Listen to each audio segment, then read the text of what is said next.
Welcome to Unregulated Leadership. We are three William James doctoral candidates, and I am one of your hosts, Ashley Parrish, with Lavonya Douglas and Latoya Johnson. And today our guest host is Ryan McCreedy. And we're all in. Welcome, Ryan. Thank you. Thanks for having me. Yeah, we're excited to have you. Ryan, would you tell us a little bit about yourself and what attracted you to the William James program? And we'll follow that up with why leadership. Yeah, sure. No, thank you. So I started off my career in engineering, and I only did that because I was always good at math and science. But I really wanted to go to music school. Actually, Boston's always been like on the mind because I wanted to go to Berkeley. I had a music teacher kind of tell me, like, my brother's an engineer. I'm a music teacher. I teach at high school, and he's doing really well for himself. And I think he has better quality of life, which for me at 17 meant a lot. So I went for the engineering route and did music on the side. But through engineering, I never quite found myself through it. But what I did find is that engineers need a lot of interpersonal help. So through engineering, I became a manager because I was really good at people skills, organizing people, helping systems. I had no idea that that was something you could dedicate your life to, which we all now know, but I had no clue. And so I embarked on my master's because I was going to become an equity partner of the engineering firm I worked for. And so I wanted to get some more tools in the toolbox to refine my skills and so on. And it was there that my first class I took in my master's program was organizational behavior. And I just was, from then onward, that was it. I was like, whoa, this is cool. How do I do that every single day? So I pivoted hard and I got into doing an internal OD role at our engineering firm in addition to my technical work. And then I opened my own consultancy and then transferred out of the engineering world. Now work full-time at Slalom doing organizational effectiveness consulting. Love that. That's probably the most succinct I've ever said that. So, I mean, but it sounds so good though, right? Because it's almost like when we were talking, I was like, sometimes one moment happens that completely changes your life, but being open to that moment and it walks you into the purpose and things that you are passionate about. I love that. What's silly about that is prior to doing my master's, I took a 9-month-long leadership development course. So that's why leadership. And I got so interested in the material as we were just working on the material that I started to get introduced to folks that did org development and leadership development. And I asked them more questions, behind the curtain, like, oh, what's that about? Oh, that's really cool. So it was really through that then, plus the OB exposure through my master's program, that I was like, okay, this is where it's at. And I never realized that was what I enjoyed doing. Even in music, I would be the first chair in an orchestra, or I would be the leader of the group performing, and I'd write the compositions or whatever, right? But it was about organizing people. And once I realized that common thread, I was like, ooh, there's something in that, right? And so I sat with that, and that's where I'm at right now. It's a lot of fun. I like anything. I like what you said. You said I didn't really I think you said I didn't find myself within engineering. I really enjoy that because it's exactly what it's like. It's that moment. Who said, okay, you're going to laugh at me, but who says that quote that the greatest 2 moments in your life is the day you're born and then the day you discover why? Who said that? That's awesome. I'll Google.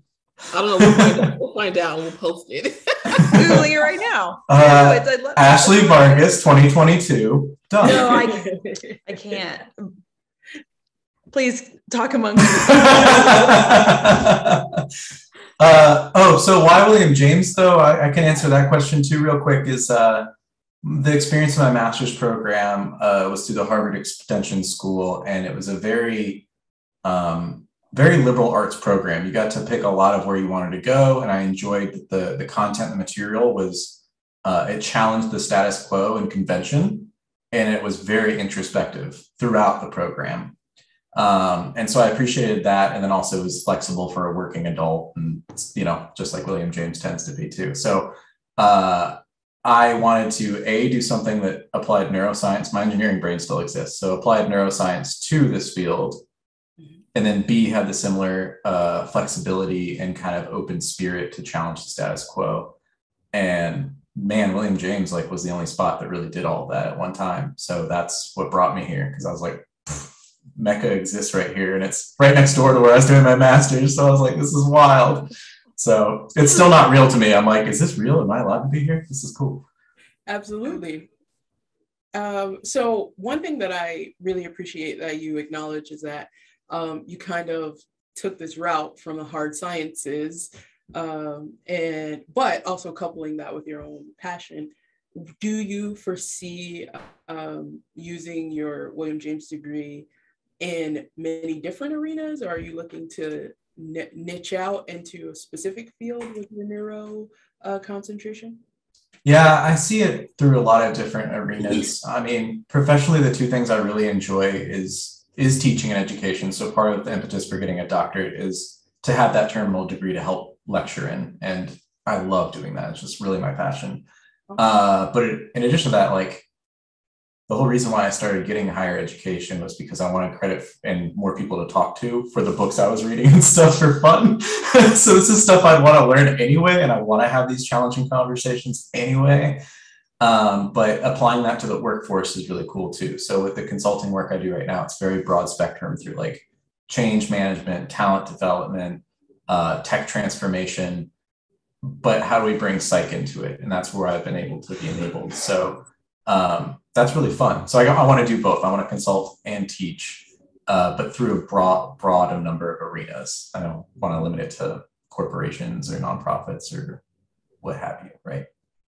I 100% can get down with that. I've spent my entire adult career in higher education, both teaching and on the like student affairs side.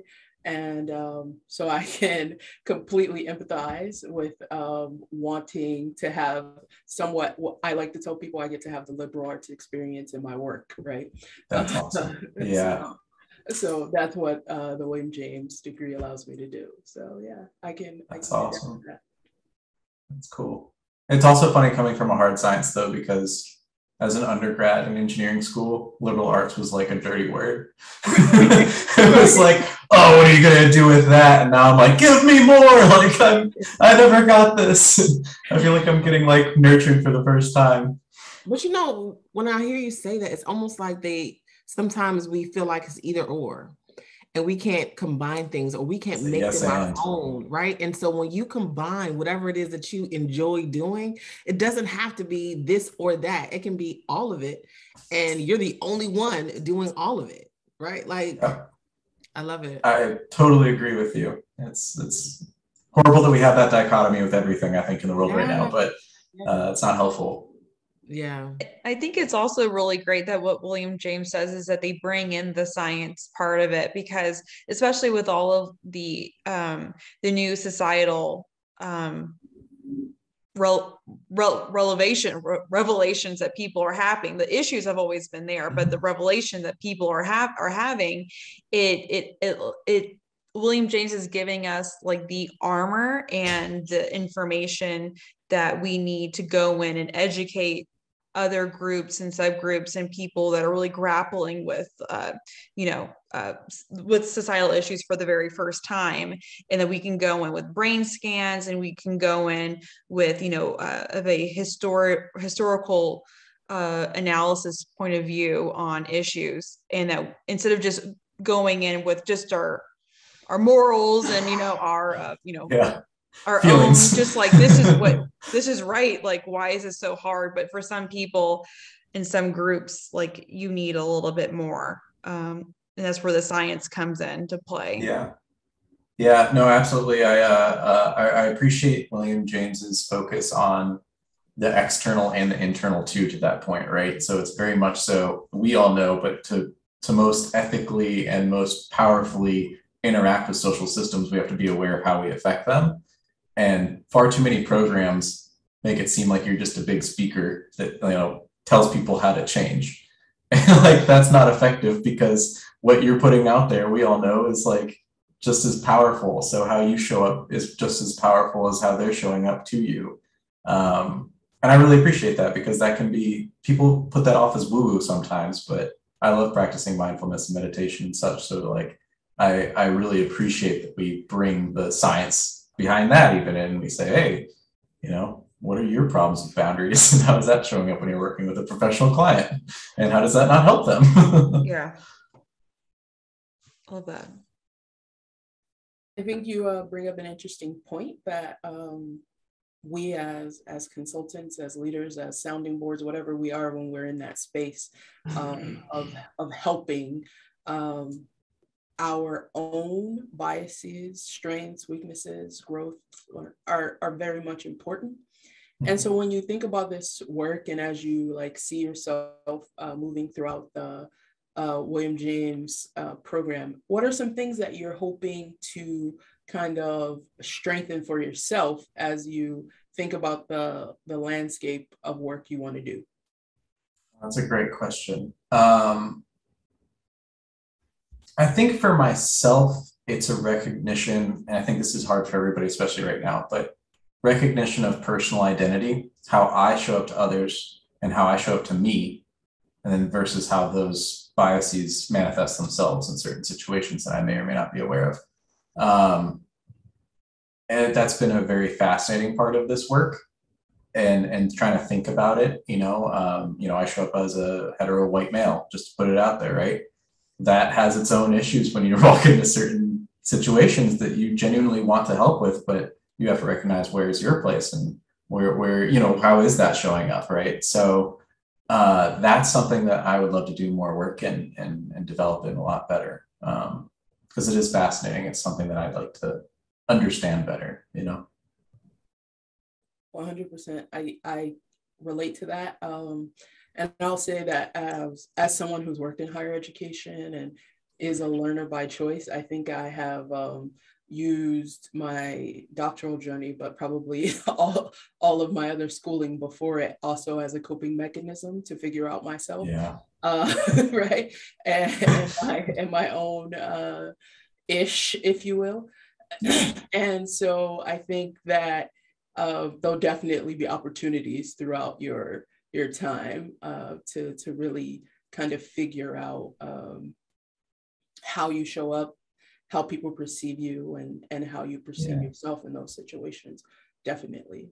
Yeah, and I also appreciate that the doctoral journey's focus on that relationship with helping a system and that self-awareness. To your point, it's like it's helped me realize my interpersonal relationships way better, right? And be like, oh, okay.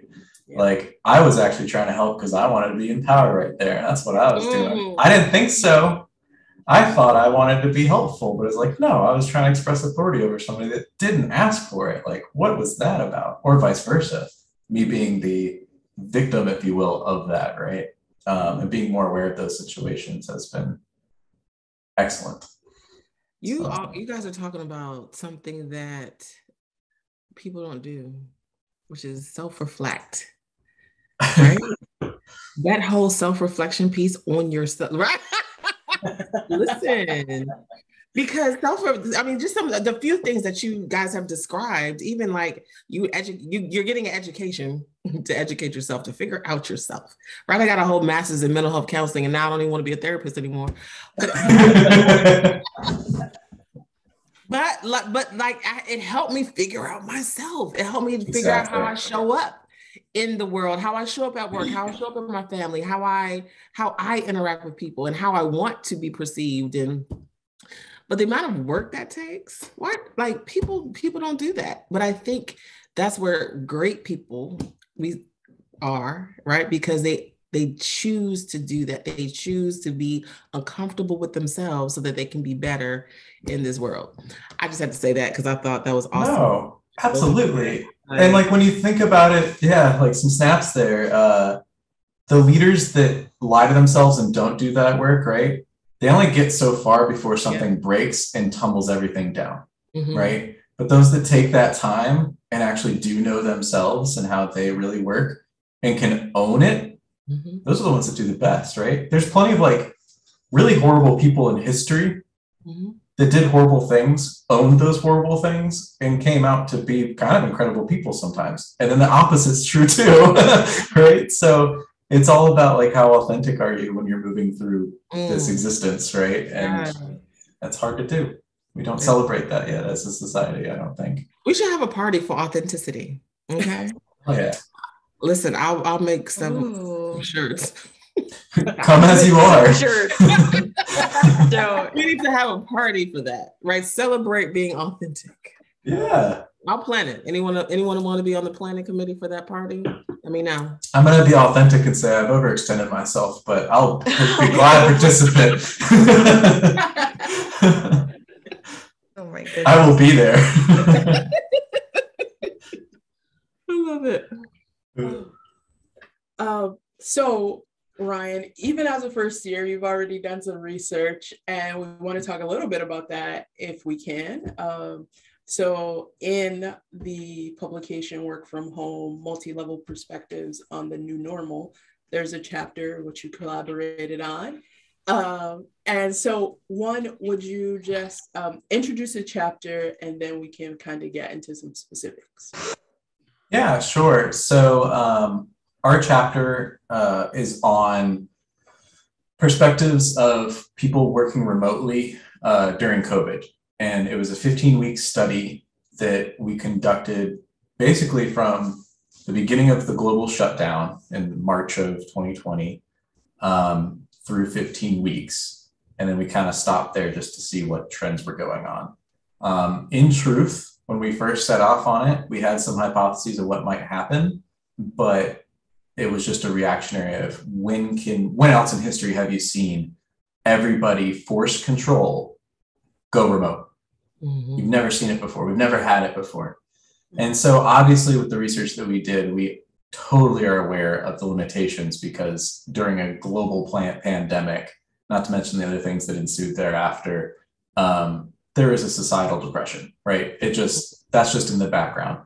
But the control of everybody, regardless of socioeconomic status, what have you, basically experiencing a similar need or a force to go remote was interesting. So we looked at a few different things, but the main thing that we were interested in was people's sense of connection and collaboration and productivity. So those were the main three areas that we wanted to focus on, because it's colloquially been thought, at least by managers, because they have trust issues, but don't quote me on that. So anyway, we'll go back to that. Don't have a citation on that one. But at any rate, the managers would say that when people work remotely, they're less productive. And so I took it upon myself with my research partner, and we went through and read over 200 studies on remote work. I found only one that I could find at all that said it was about even. All the others claim benefits to productivity working remotely. The problem was a lot of the design of those studies was who would like to go work remotely. Well, that's going to have a positivity bias. If you're like excited and hyped to go work remotely, you're going to go work remotely, and you're going to do better because that makes sense for you, right? So at any rate, that's part of the reason why we wanted that control. And when it comes to collaboration and connection, there's this thing called the Allen curve. I'm not sure if anybody's familiar with it, but anyways, this gentleman from MIT in 1977 basically found that people were 4 times more likely to communicate with somebody seated 6 feet away from them than 60 feet in an office building setting. This is pre-internet, right? So what that meant is like, oh, and if you're on a different floor, that person like ceased to exist. Like you're not going to talk to that person. So in 2014, some colleagues, Waber, Bagnolfi, and Lindsay at MIT retested this now that we have things like IMing, right? And they're like, wonder what happens there. Well, the same thing kind of happened, was that like the curve got a little bit better, but people that were in the same physical space were 20% more likely to use digital communication than those that were virtual. So that meant like the tools that we have that are electronic helped us as we transitioned to the pandemic. But what we were interested in was saying, oh, they still work better when you're still in person. So the person next to you in the cubicle next to you, you're more likely to IM than the person working remotely, which kind of seems counterintuitive, I think, if you think of it at the onset. So at any rate, we wanted to see if that still existed. And what we found was that productivity and collaboration were pretty high to begin with, higher than usual, especially when controlling for the concept of the situation we were all facing. We didn't find a learning curve, which I thought was interesting, but connectedness went down with productivity. They trailed each other as a function of time removed from the office. But collaboration stayed pretty constant. And what, this needs to be redone. Somebody needs to reproduce stuff to this study. Few people need to, of course. But what we assume is that a lot of the tools that we've built to collaborate via work settings are based on collaboration and producing things, not based on an emotional connection to feel a sense of relatedness to one another. So what we're thinking is that, okay, people didn't feel connected, so they didn't reach out as often. They're collaborating on collaborative tools. As we think of collaboration, they were not feeling connected to their workforce anymore. And that's just the first 15 weeks. This was before what we now are calling the Great Resignation, right? This is when you didn't have a choice. So you were like, wow, think about it 15 weeks after. You don't feel connected to somebody and you can't risk leaving because at that time people weren't hiring. So you were like, that's a horrible like prisoner's dilemma, if you will, right?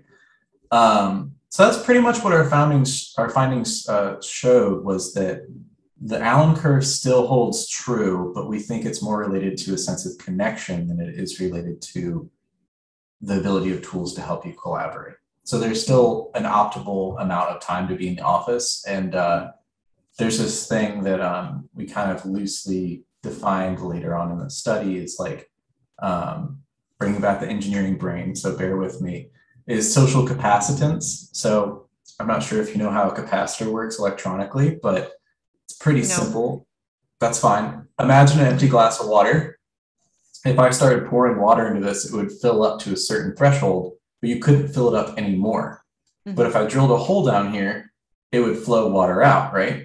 So if I stop giving it water, this will still continue to flow water out consistently until there's no more water anymore. So it gets up to a capacity, builds up a charge like a battery, right? A battery is really a capacitor.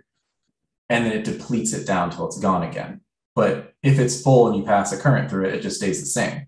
So what we're trying to say is that there's a possibility, based on what we see, that there's an optimal amount of time in the office to build up that sense of connectedness, to build up that productivity potential, put people back out in their environment remotely. And then you can gain, have more productivity when they're away from the office. But then there's a depleting sense of return where you need to bring them back into the office so they can be with people. And, we're social creatures, feel naturally connected to build back up that sense. So that, you would want to recharge that to get the optimal productivity. I love that. I would love if we could draw a picture, maybe a cartoon or a kid's book, right? Where you're describing a kid's book. I mean, that makes so much sense. Like, as you're talking, I'm thinking about myself. I'm thinking about how I missed the connection. And at first, when we were home every day, I thought I was going to go crazy. Oh, yeah. I created a whole YouTube channel and started talking to myself because right.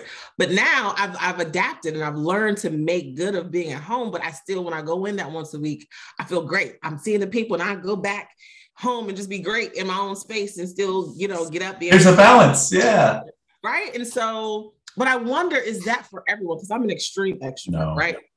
Is that for everyone, or is that just for certain types of people? Or is that even for introverts? Is the same amount of connectedness needed, or? Yeah, so that's going to be a challenge with the team dynamics of it, right? So I think it's very team-based. And by the way, I hope you don't mind that I shared this real quick, but it just kind of shows how this is how a real capacitor works. So the curve's not quite the same because the fall that we saw was more linear than like a quick drop off like this, but there's a charge, you get up to a maximum amount and then let it uncharge, discharge as you leave. No, I don't think there's like a standard for everybody because everybody's so unique, right? Mm-hmm. Before we got on record, we were talking about introversion versus extroversion, right? Which could be tested for. But please, people out there, you all on this podcast, go test that. go do the same study and then test for the, 5-factor model of personality, see what the relations are. But what I think it's highly unique to the type of work people do, because there's some work that needs a lot more collaboration and connection than others. And then also the type of team that you have. So if you have a team of folks that are all need to be connected with one another and feel that sense of relatedness in order to get their job done and be efficient. So a lot of really high extroverted folks maybe, right, that live and thrive off of that, then they probably might need like 2 or 3 days a week in the office together to really feel that vibe. They might be a little sad when they're spending 4 out of 5 days at home. But if you have a lot of like an engineering group, like I deal with a lot of engineers now currently, like coders and stuff and development teams. If those development teams, they're individual contributors that have their own little work assignment and they don't crave to be talking to people, maybe 1 day is fine for them. That's going to be okay. So Ryan, for the folks out there listening, what I'm hearing you say, and please correct me if I'm wrong, is that depending on the industry and the team in which you work, a hybrid kind of schedule is probably the route to go. Yes, I think the only generalization you could say is for most knowledge economy workers, a hybrid would probably result in the best like performance and efficiency. What the hybrid looks like would be highly dependent to, like you said, industry or team composition and dynamics, right? Gotcha. So Mike, sorry, I just had a question. Please. So I'm hearing all this and I'm thinking, so it makes me wonder, is that do people need connection in their life, period, to be more proficient at work, or do they need connection with the other people? Because I'm like, well, what if that connection and like, so it sounds like for people who rely on work for that to be their time with other people and to have that sense of connection, that sense of teamwork and, the warm and fuzzies, the intangibles, it makes me wonder, well, what if they have another entity outside of like, whatever volunteer group or church group or whatever, fill in the blank group. What if they are super, super fulfilled with that? Can that fulfill the need for connection, and therefore there be very minimal connection with, at work, and it be not impactful to the job, to the mission, because that part of their life is totally fulfilled. Right. They just need to get the job done. What do you think? I love that question, because I think that's where the convergence of personal psychology and organizational psychology, I think that's a ridiculous boundary that we have right now because our society is uncomfortable with confronting it. But what I would say is like that person individually to feel like they're realizing themselves, if they're getting that sense of connection personally outside of work, and they feel like, they can get that to a level where they're not depressed, right? Or they have like a social malignant issue, right? Then that is great. They just probably at work will not be the star performer, maybe. We don't know, but they might be the person that's like, I'm just here to get the paycheck, right? That's my view on it. And that's fine. I think there's different strokes for different folks, right? I don't think everybody, one of the things that I really enjoy studying is motivation as well. And so if you think about the self-determination theory, like Ryan and Desi, you talk about autonomy and that need for autonomy, relatedness, right? And competence. Relatedness is connection, right? Like really, it's like related. And it's like, do people, if they feel more related and free outside of work, then that's what motivates them to get up in the morning. And that's fine. But if we can reach them that way at work, then I think that's powerful too. But then you also get into like introjected motivation, where people think that they are doing something, they're doing it more for the status or the symbol or what have you, right? They're not doing it for their actual intrinsic needs. And so that's a whole another thing. But I think that would be a very cool study to be like, how connected do you feel with certain groups or affiliations outside of work, even your family, and then also at work? But what are the effects of that? My hypothesis would be you'd see more productivity of people that get that from work. You know what I mean? Like, yeah, they would absolutely. just be more productive. Now, past a certain hygiene point, right? If they're not getting it at work or at home, probably not going to be great.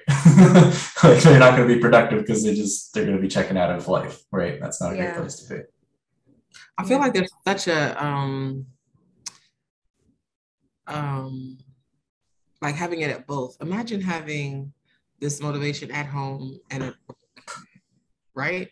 Like you're excited to be home and doing whatever it is you're doing at home, and you're excited to be doing your job or whatever that is. Like the level of energy that I just felt even saying it. You're like, whoa. Like, I know. Amazing. Like, what does that look like? Right. But I think we have to create that for ourselves. Like, what is your peaceful place at home? What is your peaceful place at work? What motivates you? And it's so different for everyone. So it's not even something you can read in a book. Like you really have to pay attention to yourself and what you are passionate about and what your vision is and what you are connected to be able to tap into those areas, right? So, So I have a really philosophical bet on that one, but I think automation will lead us to a place like that. It could lead us to a place like that, but I'm an optimist. So when we talk about like automated systems taking people's jobs, right? It's not just physical labor. It's not just like, I think that's the fallacy people have is like, oh, it's just like, unskilled labor. Heck no. Engineering, finance, all those are gone. Those are very easily automated. All those textbooks I learned in undergrad of mathematical equations to practice engineering, you could put them into a computer program and it can give you the results. It was more efficient at the time to have a human brain do it, right? So what happens when we have people not as many people need to be even in the knowledge economy anymore? What do they do with their time? So we don't need to train people to be skilled workers anymore. We need to train people to be fulfilled humans. Oh my God. So I think that would be awesome. Like that would be so cool. Can we do a show on that? How to be human? Oh my God. Cue John Lennon's Imagine. Reminds me of another quote. I'm looking it up right now for tell you. I love that. So Ryan, you bring up a really great point, and maybe we'll have a extended version of this show. But when we think about the work from home life, there's lots of arguments about how I guess on both sides, like people being at home, how that has either helped or hurt families, right? How it helps or hurts the economy. But you just surfaced something I hadn't thought about in terms of how easy it is to kind of test the automation side of things when there are people out of the way, right? When people are out of sight, out of mind, this kind of sneaks in there. And so when you think about what it means to be working from home, whether that be full-time or in a hybrid model, what industries do you think will be most impacted, let's say in the next 5 to 10 years? Oh, that's terribly difficult. I think engineering and financial services are going to be highly disrupted. Like and even coding, like tech, I guess engineering to that respect. I'm thinking about like design engineering versus like technical engineering, but it's becoming more about building things that will build things for you than building the actual thing. Does that make sense? Got it. So like a lot of these processes, for instance, law, they're saying that basically like divorce lawyers and like simple claims lawyers and stuff will be completely replaced, as I understand it, in like a decade by automation, because what they do is a very regimented, sequence of steps that, I mean, anything that is a sequence of steps that has basic rules and conditions can be very quickly automated. Like that's not terribly difficult. It's just because a lot of people haven't spent the time to research what those steps are and what the rules and parameters are. It's a coveted position to be in, right? So lawyers will be like highly the ones that will survive are the ones that are highly niche, right? They're the ones that have like a very specific regard and can help with a very difficult situation that we haven't automated yet. I think that's the same for like engineering and, you know, financial services and insurance. But these are all things right now that we think of as like, oh, you gotta like spend a lot of time knowing what the ins and outs of that are. Right. It's all written They're down. often a lot of money to get that. Yeah. Oh. And there's even like medicine right now, I think is an interesting spot where this is where the ethics comes in, right? Where I think as psychologists, we can also say there's a lot of ethics around that, which we all know. But when you think about medicine, they have imaging software that is got, you know, automated recognition and has been proven time and time again in many papers, many studies, to be far more efficient than a radiologist at finding cancer. So now radiologists, as I understand it, are more likely to confirm what the computer says rather than the computer confirming what the radiologist says. So you're just one step away from there not needing to be a radiologist per se, right? And that's pretty crazy. Like your cancer diagnosis could be much more soon, and it could be more preventative, and there might be more care available to you and more efficient than a human. And I think we're uncomfortable with that because we take a lot of pride in having like our identities conflated with what we do, right? Oh. But when you start to say, oh, well, the computers can probably do it better than you, oops, like that's uncomfortable to sit with. It's like, what am I going to go do now? I don't know. We should start making the computers that do that maybe, or checking that. And no, and that sounds horrible, but like, I do think there's a place for folks that get disrupted to have that checking. You know, you have to be intelligent enough to check the computer. You can't just trust the computer yet, right? You have to know what you're looking for. It's like, oh, well, the computer's ridiculous. You know, think about a kid, you know, trying to tell you like their day and it doesn't add up. You're going to ask questions about it because we know that, right? Yeah. Well, it's kind of like, you know, with like planes, right? And pilots, it's like, how they're not flying. Yep. I mean, granted, I'm still really glad a pilot is there. I don't want to be like, this thing is flying on its own, ladies and gentlemen. Congratulations. Like, oh no, that's okay. But it pretty much is, you know what I mean? And that's what's so weird. Like, it's so bizarre. Yeah. Sorry, I don't know, Latoya, if that fully answered your question, but. No, I think that was a great start to what could be potentially a longer conversation at another time, another episode. I think you bring up some really great points. And it's really a paradox to think about, right? Our desired connection to other humans, and yet how we also are so willing to kind of sacrifice the things we know are good for us for a cheaper, more efficient experience in many arenas of our life, whether that be medicine or at the dinner table, right? So I appreciate your answer. I will ask. Sure, go ahead. I was just going to say, if I could I'll bring it back. I'll steer it back closer to the study, if you will. But one thing that is kind of interesting that I think we often lose the perspective of is that prior to the Industrial Revolutions, you know, say 1880s onward, right? Prior to that, when we talk about like 1700s prior, most of what people did was at their homestead, a very specific craft that was, you know what I mean? It was very localized in a local economy, and what you got in the economy was based off of what the people there could do. And generally, you're not building boats by hand if you're not at least a little bit passionate about it, but also, you know, you would die if you didn't have another skill. So you'd go mentor with people and learn a craft that fit you, right? Right. I understand that there's implications behind that with race and, you know, all that stuff. But you see what I'm saying? Generally, the economy as we like to think of it. So when you think about that, it's like, we've built this up as this being normal.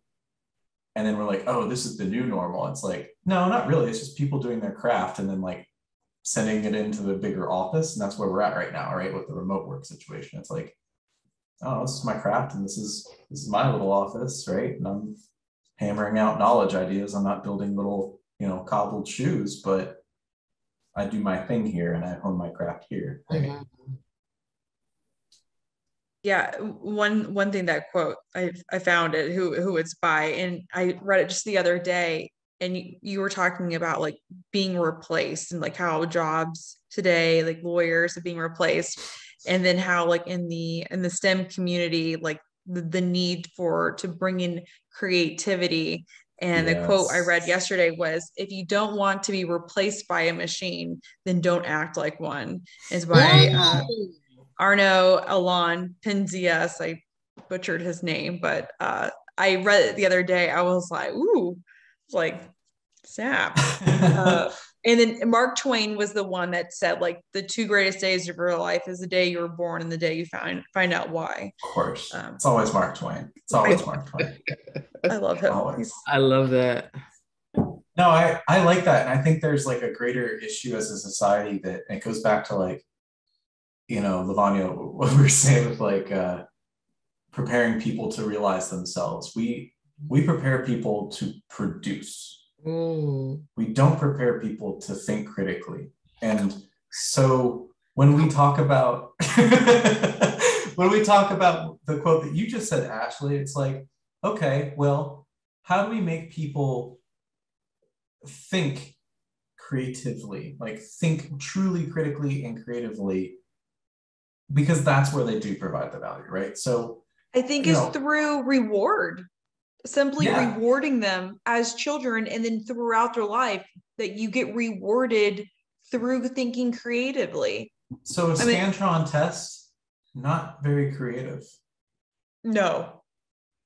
Bitter topic for me. No, it's not. But no, it's not. Not let alone people with test anxiety, but like Come on. Like how the hell? Is that really? Not at all. We're judged based on that. Because me included, right? Like you can't go here because your Scantron test wasn't great enough. And I'm like, but I'm great though. But I'm great. Yeah. And so like we don't want to teach parrots. We want to teach sentient beings that can communicate in creative ways. Yes. But there's a larger onus of us focusing on our society to build it that way. So like what is that called? Education. What is that called? How do we get that out to the masses? What do we need to do? Extreme reform in our listen, like developmental programs from childhood onward. We have to change the whole dynamics of the whole world.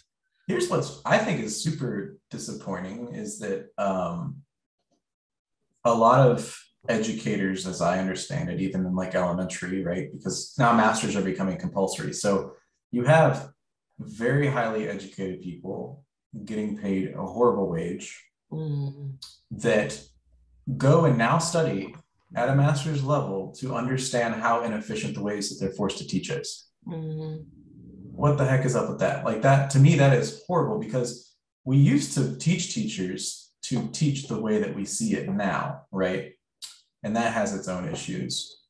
But now teachers are getting the access to higher education because they're compelled to do so, to learn that things like Scantrons don't work, teaching to tests don't work, and so on.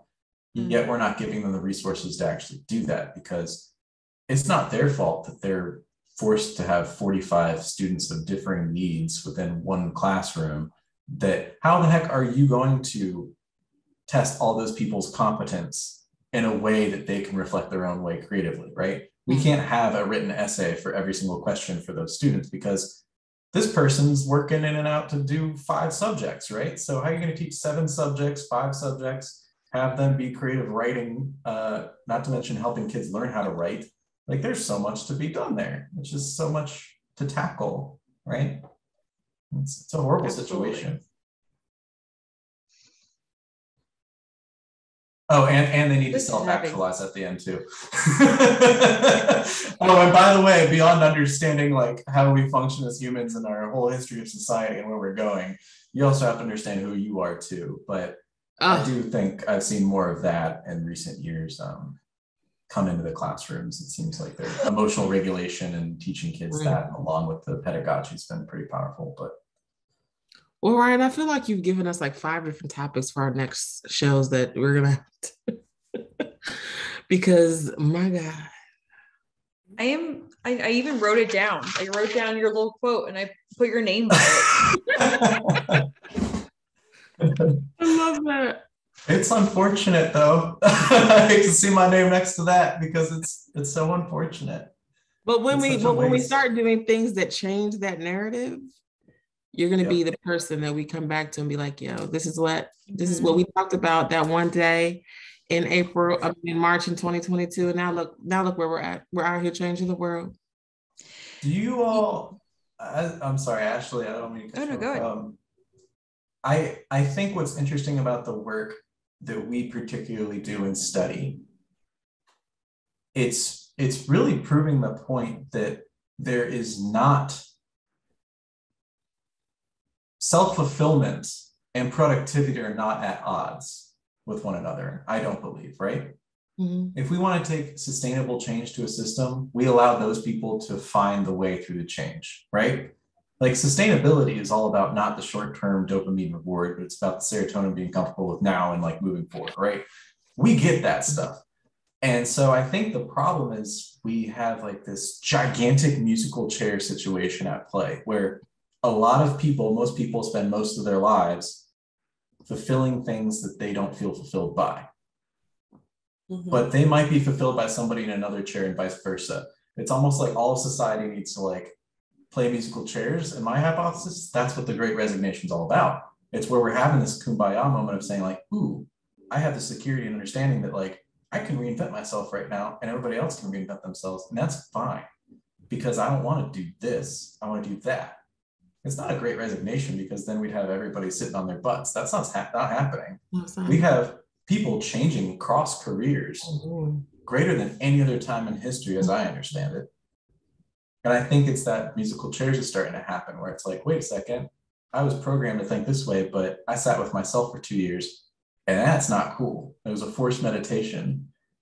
And I think if there's a positive out of this whole heavy conversation and COVID, doing a study on COVID during COVID was like a coping mechanism of itself. Like, we'll just double down on depression. But with that, I push myself over. Yeah, exactly. Why not double down on it? But with that, the positive thing here is that maybe we're starting that change. Maybe this is the moment that we're starting that change. What the work that we're doing as organizational and leadership psychologists is growing in demand. And it's not because we're focused on trying to make the most money for people. That's not our job, right? No. That's unethical by our terms. Yeah. But yet they know that if they hire us, that happens. Mm-hmm. So when we let people play to the music of musical chairs and find their right chair, it's almost more porridge. But when they find their bowl of porridge, everybody's better for it. Mm-hmm. And to your point, Lavonya, imagine a place where you loved your work and play.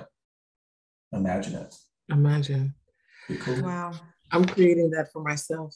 Listen, I really think you need to look into that kids book that we talked about earlier with all these pictures. Add the musical chair scenario to those pictures. Tell the story in this kids book that adults will read too. It's like a cartoon adults book for kids. Come on, I'm giving you. No, I'm taking it in. I'm taking this in. It's like when you watch SpongeBob and you're like, oof, there's some things in here that the kids are not kidding. Yes, we need to have an organizational leadership cartoon book. I love it. There we go. Simon Sinek has one. Oh, really? Of course he does. He does. He has I'm trying to think. It's somewhere in my office. Too. Yeah, he has a children's book out. I love it. I didn't even know that. Look, I love it. It does. Although, like, it's like how do you change the world? And with what we were saying, and then, we don't teach people to discover themselves. It's like, how do we get them to produce? How do we get them to, to get the X, Y, and Z job, to make the X, Y, and Z money? Like you were saying, Ryan, in the beginning, it was like, oh, well, one person, took the path of musical life and the other one took the path of engineer, and they choosing the engineer path. And it reminds me of the quote, if you don't haven't noticed, I memorize quotes. You like quotes? Huge. Yes, as a nerd, I have a quote book and I will sit and I just memorize quotes. Anyways, but Mother Teresa said that is, if you want to change the world, start at home. And I just can't, like, imagine, like, there's so many people that are really great, but there's so many people who are really jacked up and messed up as people, as grown adults, because of what home was like for children. And it just makes me think, like, if we start to, as organizational psychologists, teach employees, teach people in an organization how to think differently, like, they're going to go home and they're going to teach their kid, like, hey, you know, instead of like focusing so much on what you want to be and do when you grow up, like, who are you right now and who do you want to become, and help them. And not just your children, like your spouse, or, you know, your sibling or your parents and things like that. And I, you know, even like my dad, because I'm the first person in my family to be at this level of education. And so my dad, he was like, oh, maybe I could go for my doctorate. I'm like, yeah, Dad, you could. And you're retired. And I'm like, but I told him, was like, but don't do, he likes ghost hunting and things like that. And so I'm like, find a school that you could be like, you could be your doctorate in like ghost hunting or something really cool like that. Like, do something fun. Like, don't be responsible. I'm sorry, but like, my dad's in his 60s now, and, you know, he's already like super retired and like all that. I'm like, do something fun, like do something for you. Like, do not do something like these military guy, like, you know, like history of war or something like that. I'm like, do something just crazy. Find the most absurd fun doctorate that you could, just so you can say that I'm the doctor in, you know, butterfly chasing or something crazy, just something fun. But it just, I've seen like just I don't have children, but I feel like I have been able to impact just my friends and my family just by me being in this program. People were just like, oh, I thought that's only people like, you know, that, you know, smoke, you know, pipes and, you know, that wear sweaters and cardigans. And I'm going to slowly put away everything in the background. Oh yeah. I'll check this now out. That I've personally attacked Ryan. There's a pipe collection right there. Oh my gosh. That is hilarious. Pay no mind. Wow, you really leaned into that northern eastern vibe Ryan. It's good. It's okay. I love it. Like the Harvard chew bone. Like,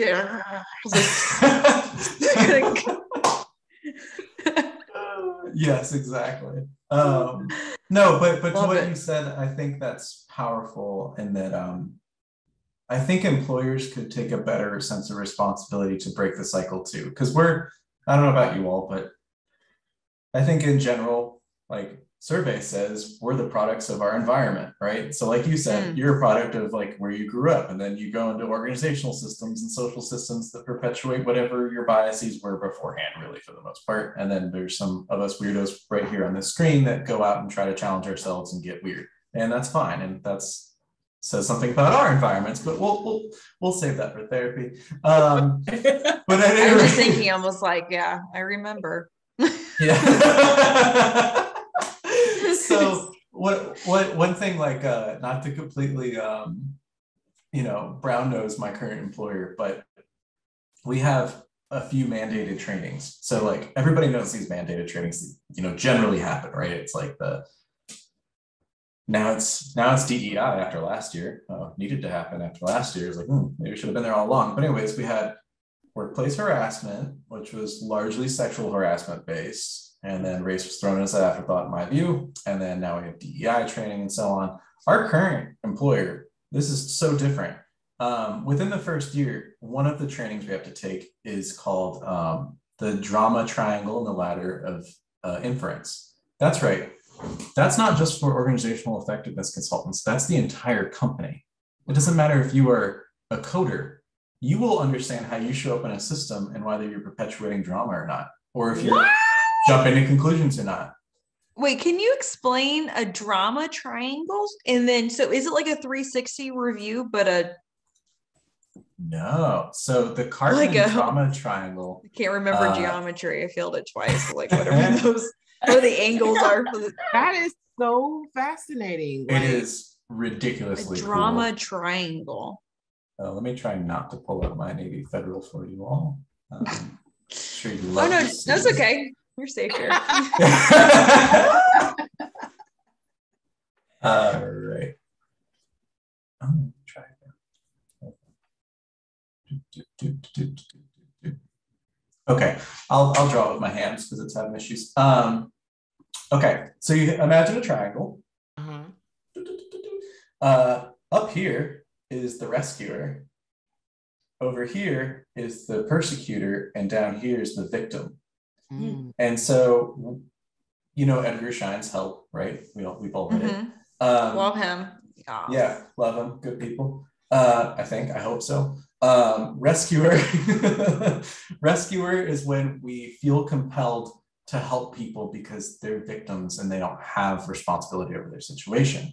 So I will rescue you. I will save you. It's white knighting, right? Like that kind of idea. So I'm the rescuer, but also I could also play the role of persecutor and make you belittled and feel horrible about your situation so that you are the victim at the bottom of this triangle. And so what happens is we run around the drama triangle and dyads and triads of individuals and systems. And this happens in families all the time. And so I think it worked now, right? Yeah. Awesome. So we run around this triangle and, you know, I think it's especially powerful and especially toxic when somebody vacillates between the role of persecutor and rescuer, constantly pushing you down to victim. And when you break this cycle, you recognize that rather than being a rescuer, you need to be a coach, right? So a coach's role, as we know, or we say consultant too, but we understand that your role is to work yourself out of the job. You're not there for you, you're there genuinely for them. And you do humble inquiry. And then rather than be a victim, you try to find ways to take hold of your own situation and break out of this cycle. And then rather than a persecutor, like, are you giving honest feedback rather than telling somebody that they need to go do a thing, or are you judging them? Like, are you checking yourself at the door? So anytime that you recognize somebody's perpetuating a sense of strong victimhood, strong sense of that they need to be rescuing you or fix you, or they're judging you, they are perpetuating drama. And I find this model very easy to like work with when you try to think through social situations and dyads and larger.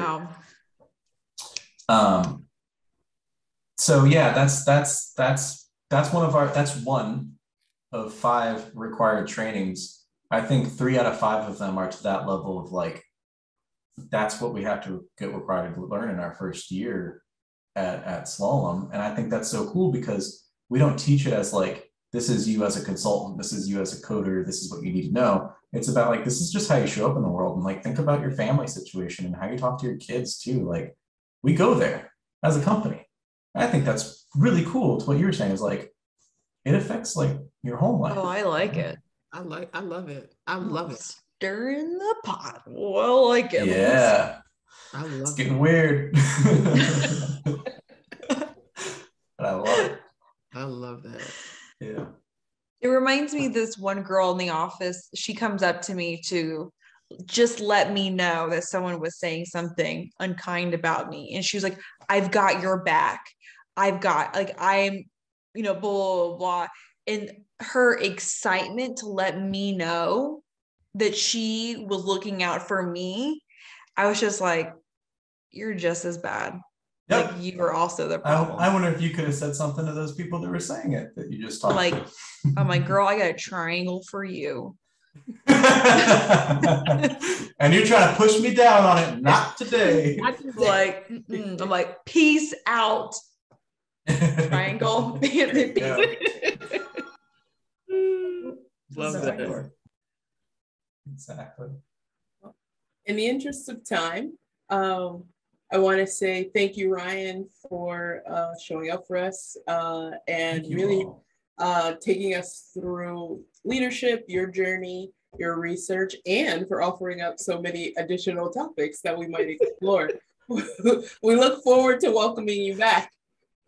Thank you. Yeah, anytime. It was a real pleasure to chat with you all, and thanks for letting me talk about this. And I'm doing some, if you don't mind, a quick plug. Sure. Because I'm a nut and I can't get enough of research for fun. Currently, we're going a little bit further with this research, and we're trying to study work attitudes and hardiness, so resilience essentially, and what does that play in people's sense of returning to work. So is there something about resilience that changes how we interpret going back into the office or not? That's the question we're trying to look at now. So I think I shared a link with you all, and if anybody that sees this would like to participate, that's cool. It's not connected to any institution right now. I want to be very clear about that. So it's just for the side. But yeah, thank you. Awesome. Well, thank you. It was so nice meeting you, Ryan. I look forward Likewise. to talking to you again because you are awesome. Anytime. This is why we love doing this stuff. Like, I could talk about this stuff all day. I love it. Thank you so much. And if you don't mind, I'll probably be selling that quote on magnets soon. So just kidding. No, like, I think it needs to be screen prints on walls. Yes. Or a tattoo, whatever, something. I'll put my own quote on here. Action. I'll put my own tattoo on my wrist, With your own name. My own quote. Yes, exactly. I gotta own up to the aesthetic, right? Yes. I love that you just said that because I was thinking it. Oh, I take ownership over it every day. And then we decided to turn it into a YouTube channel. So that's why we have faces instead of voices, because we want to be superstars. And so you have the privilege of being a superstar with us. Okay. Superstar. Love it.